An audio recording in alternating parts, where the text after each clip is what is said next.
Spy news వార్తల ముందుగా ముఖ్యాంశాలు. కాకినాడ టౌన్ రైల్వే స్టేషన్లో లోకమాన్య తిలక్ ట్రైన్ ఎక్కిన ఓ మహిళపైన బీర్ బాటిల్తో దాడి. ఒరిస్సాకు చెందిన వ్యక్తిని అదుపులోకి తీసుకున్నామంటూ కాకినాడ డీఎస్పీ కె హనుమంతరావు వెల్లడి.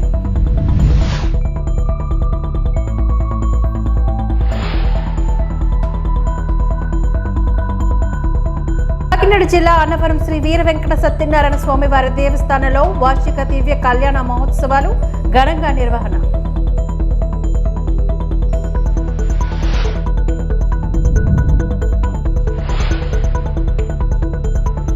కాకినాడ జిల్లాలో పోలింగ్ ప్రశాంతంగా జరిగే విధంగా ప్రతి ఒక్కరూ సహకరించారు. అదేవిధంగా వచ్చే నెల 4వ తేదీన జరిగే కౌంటింగ్ రోజు కూడా ప్రతి ఒక్కరూ సహకరించాలని కాకినాడ జిల్లా ఎస్పీ సతీష్ కుమార్ పిలుపు.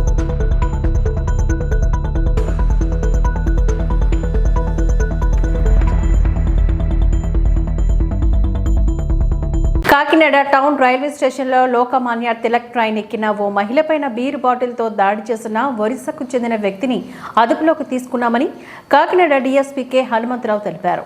దాడి చేసిన వ్యక్తి మతిస్థిమితం సరిగ్గా లేదని, మహిళపైన దాడి చేసినప్పుడు అడ్డగించిన మరో వ్యక్తిపై కూడా దాడికి పాల్పడ్డాడని డీఎస్పీ తెలియజేశారు. విషయం తెలిసిన వెంటనే తమ పోలీస్ సిబ్బందిని పంపించి చర్యలు తీసుకోవడం జరిగిందని అన్నారు. కాకినాడ డీఎస్పీ ఈ సందర్భంగా తెలియజేశారు.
ఆయన ఫోన్ చేసి ఇట్లా జరుగుతుంది ఇక్కడ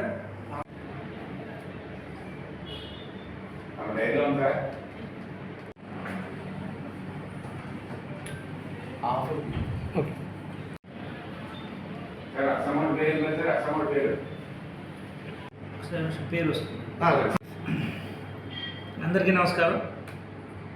ఈరోజు ఉదయం సుమారు 9 గంటల ప్రాంతంలో కాకినాడ పోర్ట్ నుంచి షిరిడి వెళ్ళే ట్రైన్ పోర్టు రైల్వే స్టేషన్లో స్టార్ట్ అయింది. అందులో ఇద్దరు భార్యాభర్తలు ఇద్దరు పోర్టు రైల్వే స్టేషన్లో ట్రైన్ ఎక్కడం జరిగింది. అది పోర్టు టౌన్ స్టేషన్కి వచ్చేసరికి వార్న్ అనే ఒక అతను అస్సాంకి చెందిన అతనుగా చెప్పబడుతున్నాడు. అతను చెప్తున్నాడు అడ్రస్. అతను కొంచెం మతిస్థిమితం లేనట్టుగా తెలుస్తుంది. అతను ఎక్కి వాళ్ళ ఎదురు సీట్లో కూర్చొని వాళ్ళతో ఏదో ఆల్టర్నేషన్ చేసి చేతిలో ఉన్న గాజు సీసాతో వాళ్ళని మహిళని గాయపరచడం జరిగింది. వెంటనే భర్త అడ్డుకునే సీసా పట్టుకుంటే అతని చేతులు కూడా కొద్ది గాయాలైనాయి.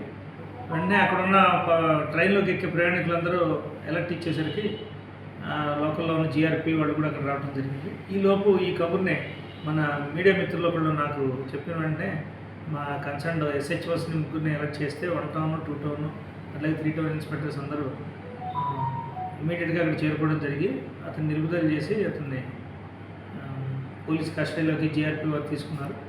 అట్లాగే వారి క్షతగాత్రులు ఇద్దరిని సత్వరమే పోలీస్ జీబులో ఎక్కించుకొని గవర్నమెంట్ హాస్పిటల్ తీసుకెళ్లారు. దేర్ అవుట్ ఆఫ్ డేంజర్, ఇబ్బంది ఏం లేదు. సో అతను ఎందువల్ల చేశాడు, వాళ్ళకి ఎటువంటి పరిచయం ఉన్నట్టు కూడా ఏం తెలియట్లేదు. ప్రాథమిక దర్యాప్తులో ఆ విషయాలన్నీ కూడా గవర్నమెంట్ రైల్వే పోలీస్ దర్యాప్తు చేస్తారు. కాకినాడ జిల్లా అన్నవరం శ్రీ వీర వెంకట సత్యనారాయణ స్వామి వారి దేవస్థానంలో వార్షిక దివ్య కళ్యాణ మహోత్సవాలు ఘనంగా జరుగుతున్నాయి. 4వ రోజు శ్రీవారిని అమ్మవార్లను వివిధ రకాలైన సుగంధ భరిత పుష్పాలతోని అలంకరించి శ్రీ పోనేచెట్టు వాహనంపైన అన్నవరం పురవీధిలో గ్రామ మహోత్సవ కార్యక్రమాన్ని నిర్వహించారు. ఆలయ కార్యనిర్వహణాధికారి కె రామచంద్ర మోహన్, ఆలయ అనువంశిక ధర్మకర్త ఐవి రోహిత్, పిఆర్ఓ దామరో కృష్ణారావు తదితరులు ఈ కార్యక్రమంలో పాల్గొన్నారు.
స్వామి గోవింద నందానందన భక్త చందన స్వామి గోవింద కొండలలో కొలువైన స్వామి.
కాకినాడ జిల్లాలో పోలింగ్ ప్రశాంతంగా జరిగే విధంగా ప్రతి ఒక్కరూ సహకరించారని, అదేవిధంగా వచ్చే నెల 4వ తేదీన జరిగే కౌంటింగ్ రోజు కూడా ప్రతి ఒక్కరూ సహకరించాలని కాకినాడ జిల్లా ఎస్పీ సతీష్ కుమార్ కోరారు.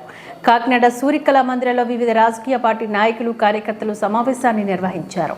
ఎన్నికల కౌంటింగ్ అనేది పండుగ వాతావరణం కార్యకర్తలు నిర్వహించుకోవాలని, దాన్ని ఘర్షణ వాతావరణంలో నిర్వహించుకోవడం సరికాదని అన్నారు.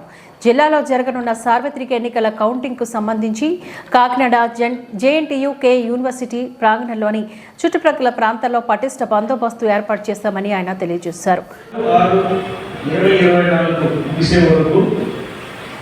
ఆ తర్వాత ప్రస్తుత ఎలక్షన్లు జరిగిన సందర్భంలో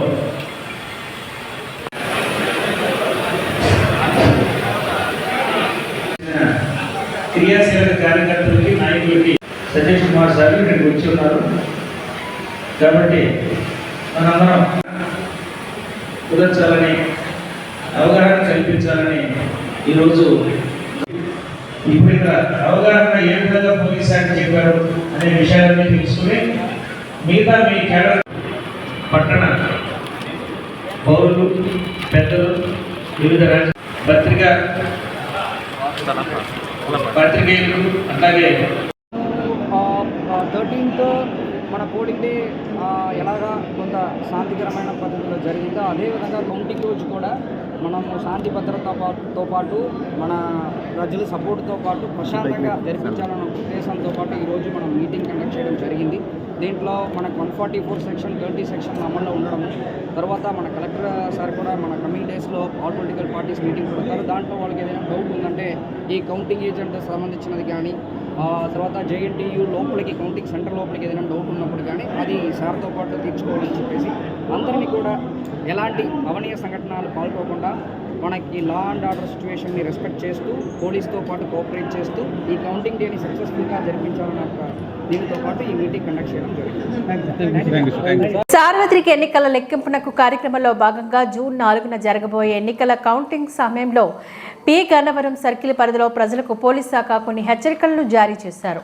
అంబాజీపేట పోలీస్ స్టేషన్లో P Gannavaram circle inspector Prashanth Kumar, Ambajipeta K Chiranjeevulu media సమావేశాన్ని నిర్వహించారు. ఎన్నికల కమిషన్ మరియు పోలీస్ శాఖపైన అధికారుల ఉత్తర్వుల మేరకు రాజకీయ పార్టీలు, కార్యకర్తలు ఎవరికి ఏ విధమైన అసౌకర్యాలు కలిగించకుండా, లా అండ్ ఆర్డర్ను అతిక్రమించకుండా పోలీసులందరూ పోలీస్ శాఖ సూచనలు పాటిస్తూ సహకరించాలని కోరారు.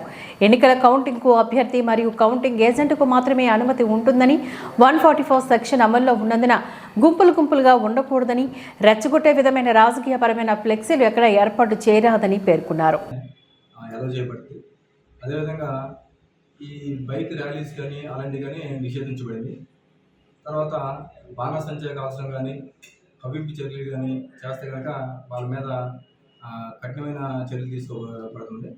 అదేవిధంగా కౌంటింగ్ అయిపోయిన తర్వాత కూడా 48 గంటల వరకు మనకి ఎలక్షన్ కూడా అమల్లో ఉంటుంది కాబట్టి ఎటువంటి విజయోత్సవ ర్యాలీలు కానీ మిగతా కార్యక్రమాలు కానీ పర్మిషన్లు అనేవి లేవు. ఇవన్నీ కూడా ఎలక్షన్ కమిషన్ ఇచ్చినటువంటి ఉత్తర్వుల ప్రకారం, మా పై అధికారులు, ఉన్నతాధికారులు ఇచ్చినటువంటి ఉత్తర్వుల ప్రకారం ఇవన్నీ కూడా తూచా తప్పకుండా పాటించి ఎటువంటి అసౌకర్యం కలిగించకుండా, లా అండ్ ఆర్డర్ ఇష్యూస్కి అవకాశం కలిగించకుండా ప్రజలు మరియు పొలిటికల్ పార్టీస్ అందరూ కూడా దృష్టిలో పెట్టుకొని విధంగా రేపు పొద్దున్న కౌంటింగ్ జరిగే రోజు జాగ్రత్తలు తీసుకోవాల్సిందిగా మా పోలీసు వారి నుంచి హెచ్చరించడం జరుగుతుంది. ఎవరైనా కానీ దీన్ని అతిక్రమించి వాళ్ళు ఇష్టం వచ్చినట్టు ఏమైనా చేస్తే కనుక చట్ట ప్రకారంగా మేము కఠిన చర్యలు తీసుకోవడానికి వెనకాడబోము. ఇవన్నీ కూడా ఈ మీడియా ద్వారా పబ్లిక్కి తెలియపరిచే విధంగా మేము తెలియపరుచుకుంటున్నాము. నమస్తే. అదేవిధంగా ఈ గ్రామాల్లో కూడా దీనికి సంబంధించిన ఫ్లెక్సీలు కానీ, తర్వాత ఆల్రెడీ మనకి 144 సెక్షన్ అనేది అమల్లో ఉంది. గుంపులుగా ఉండడం అవన్నీ కూడా చట్టరీత్యా న్యాయం. అవి చేసినా కూడా వాళ్ళ మీద కఠిన చర్యలు తీసుకోబడుతుంది. తర్వాత మరి ముఖ్యంగా యువతని హెచ్చరించేది ఏంటంటే, కవ్వింపు చర్యలతో పాల్పడతా వాట్సాప్ గ్రూపుల్లో ఏదైనా ఇన్ఫర్మేషన్ షేర్ చేసినట్లయితే కనుక మన జిల్లా ఎస్పీ గారి ఆఫీస్ నందు సోషల్ మీడియా సెల్ అనేది ఒకటి కంటిన్యూగా మానిటర్ చేయబడుతున్నామే. అలాంటి రెచ్చగొట్టే వ్యాఖ్యలు కానీ, ఆ పోస్టులు కానీ ఎవరైనా పోస్ట్ చేసినట్లయితే వాళ్ళ మీద కఠిన చర్యలు తీసుకుంటాం. ఇది కూడా యువత దృష్టిలో పెట్టుకొని వాళ్ళు చేసే ప్రకటనలు ఏదైనా ఉంటే కనుక, జనాలకు వేరే గ్రూపులకి ఇబ్బంది కలిగే విధంగా ఏమైనా ఉంటే కనుక వాళ్ళందరి మీద కూడా కఠినంగా చర్యలు తీసుకుంటాం. తిరుపతి శ్రీ గోవిందరాజస్వామి వారి బ్రహ్మోత్సవాలు ఘనంగా జరుగుతున్నాయి. 6వ రోజైన మంగళవారం రాత్రి స్వామివారు గజ వాహనంపైన అభయం ఇచ్చారు. భక్తులు కర్పూర హారతులు సమర్పించి స్వామివారిని దర్శించుకున్నారు. ఏనుగులు, నృత్యాలు, కోలాటం ప్రదర్శనలు, వాహన ఊరేగింపు భక్తులను ఎన్నో ఆకట్టుకున్నాయి.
సైడ్ సార్, కొద్దిగా సైడ్ సార్.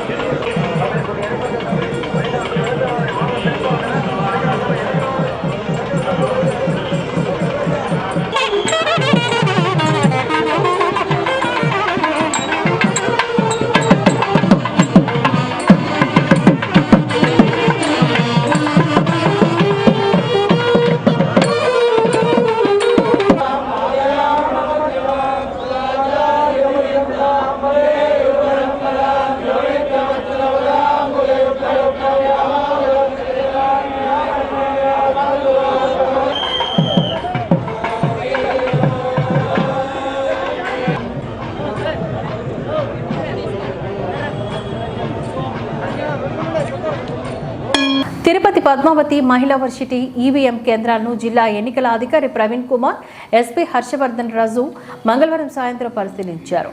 ఈ సందర్భంగా కౌంటింగ్ ఏర్పాట్లను అడిగి తెలుసుకున్నారు. భద్రతా ఏర్పాట్లపైన చర్చించారు. కార్యక్రమంలో డీఎస్పీ రవి మనోహర్, ఆచారి, సిబ్బంది తదితరులు పాల్గొన్నారు.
చిత్తూరు జిల్లా పొంగనూరు నియోజకవర్గం చౌడపల్లి మండలం దిగువంపల్లిలో వేసి ఉండు కోరికలు తీర్చే కల్పవల్లి శ్రీ బోయకొండ గంగమ్మ ఆలయం కార్యాలయం ఇటీవల పిడుగులు పడి అగ్ని ప్రమాదానికి గురైంది. ఆలయ కార్యనిర్వహణాధికారి చంద్రమౌళి తన సొంత నిధులతో ఆలయ కార్యాలయానికి మరమ్మతులు చేయించారు. బుధవారం ఉదయం 10 గంటలకు ఆలయ ప్రధాన అర్చకులు గంగిరెడ్డి సంప్రోక్షణ, శుద్ధి, పుణ్యహవచనం, పూజా కార్యక్రమాలు నిర్వహించి కార్యాలయాన్ని ప్రారంభించారు. ఈ కార్యక్రమంలో అర్చకులు, ఆలయ సిబ్బంది తదితరులు పాల్గొన్నారు.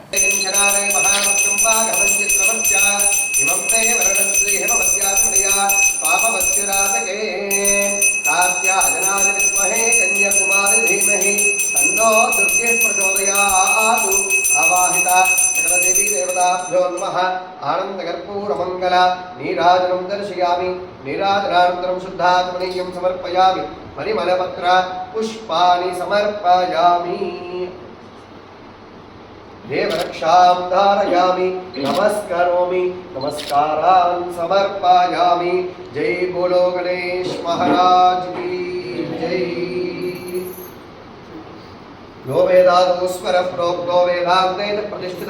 తిరుపతి జిల్లా నాగలాపురం పట్టణంలోని మసీదు ప్రాంతం ఎప్పుడూ రద్దీగా ఉంటుంది.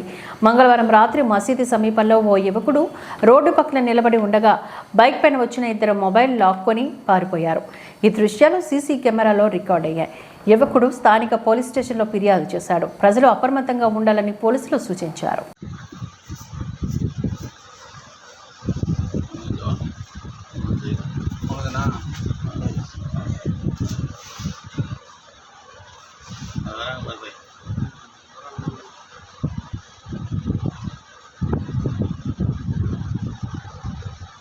பண்ண முடியாது. రైతులు వేరుశనగ విత్తనాలను సద్వినియోగం చేసుకోవాలి అంటూ పొంగనూరు నియోజకవర్గ సోమల మండల ఏవో సుధాకరయ్య తెలియజేశారు. ఈ సందర్భంగా ఆయన బుధవారం స్థానిక మండల కేంద్రంలో ఆర్బీకేలో మీడియాతో మాట్లాడుతూ ప్రతి ఖరీఫ్ సీజన్లో రైతులకు ప్రభుత్వం వేరుశనగ విత్తన కాయలను పంపిణీ చేస్తోందని చెప్పారు. మండలంలోని 13 రైతు భరోసా కేంద్రాలకు గాను 1260 క్వింటాల వేరుశనగ విత్తనాలు రావడం జరిగిందని చెప్పారు. సోమవారం నుంచి బుధవారం వరకు రైతులు రిజిస్ట్రేషన్ చేసుకున్నారని, రిజిస్ట్రేషన్ చేసుకున్న రైతులు టోకెన్ ద్వారా ఈ విత్తనాలను పొందవచ్చునని తెలియజేశారు. ఈ సందర్భంగా ఆయన మీడియాతో మాట్లాడారు.